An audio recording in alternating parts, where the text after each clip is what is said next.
আসসালামু আলাইকুম।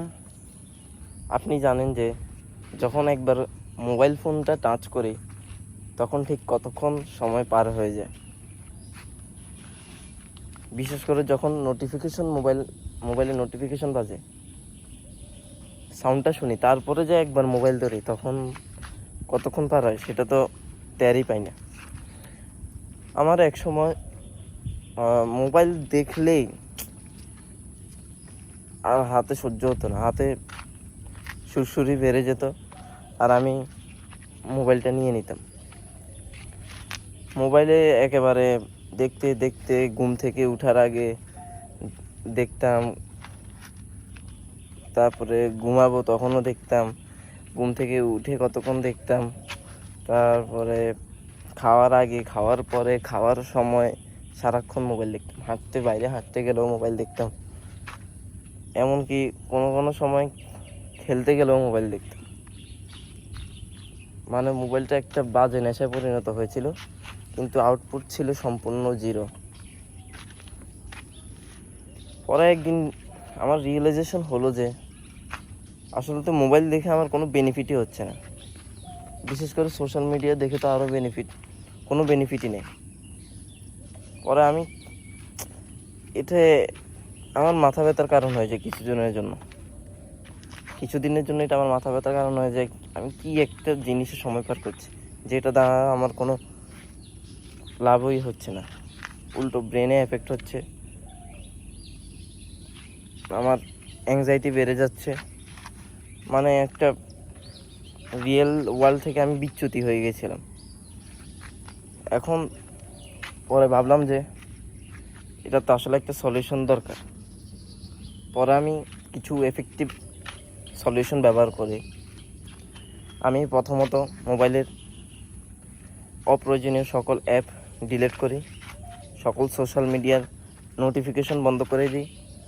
তারপরে সোশ্যাল মিডিয়ার লিমিট, আগে যেখানে দেখতাম 16 ঘন্টা, ওইখানে 30 মিনিট বলবো না, আমি আস্তে আস্তে কমাই, একসাথে তো কমানো সম্ভব না।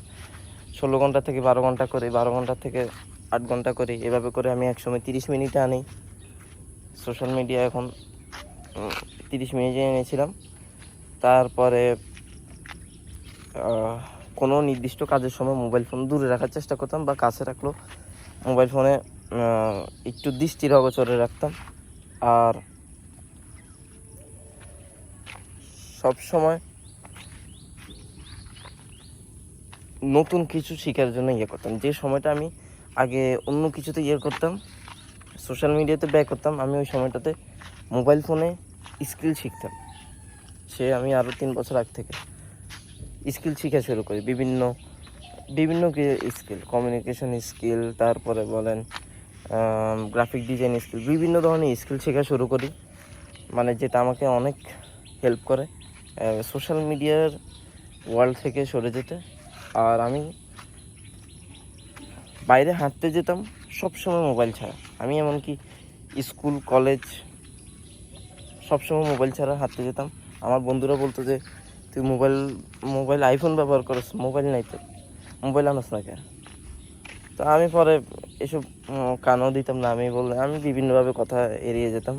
কিন্তু আমি আসলে তো এই কারণে আমার মোবাইলটা, যাতে আমি রিয়েল লাইফ ওয়ার্ল্ডটা যাতে আমার এক্সপিরিয়েন্সড হই, তাই আমি মোবাইলটা নিতাম না। এখন অবশ্য নিই, এখন কাজে থাকে।